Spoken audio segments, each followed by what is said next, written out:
Just a year ago, HMS Thetis was launched to the salute of sirens. She had cost nearly £500,000. After a year of fitting out and trials, she dived for the final test before being put into service with the Royal Navy. Inside her steel hull were 90 men. She dived and the waves closed over her. The rest was silence.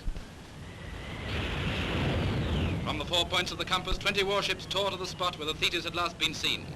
And then began the tragic battle with time and the sea. A plane first sighted the mark buoy, released by the men in the sunken submarine to mark the spot where she lay. Round it, the rescue ships form a circle as witnesses of the tragic disaster. Overhanging their work is the grim time limit of the slowly fading oxygen supply inside the steel hull. The ordeal of the men themselves far down below is beyond imagination, panting and waiting in the darkness for help that may never come. Meanwhile on shore, to those related to them, the hours must be an appalling agony. Like a light shining in their darkness is the courage of the submarine commander's wife, knowing that while her husband is in the gravest danger, it is she who needs the greatest fortitude. From the air as the tide falls, our cameramen look down on the stern of the submarine, at times as much as 30 feet out of the water.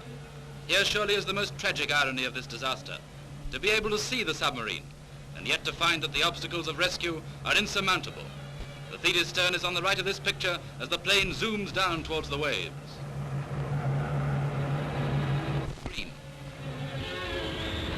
At first it was hoped that all would escape by means of the Davis Apparatus.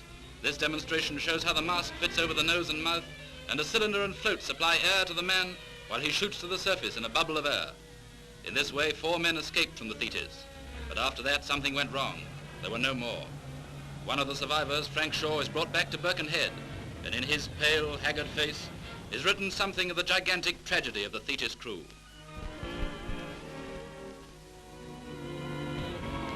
But as the hours pass, the stern of the submarine disappears again, and no more men come to the surface.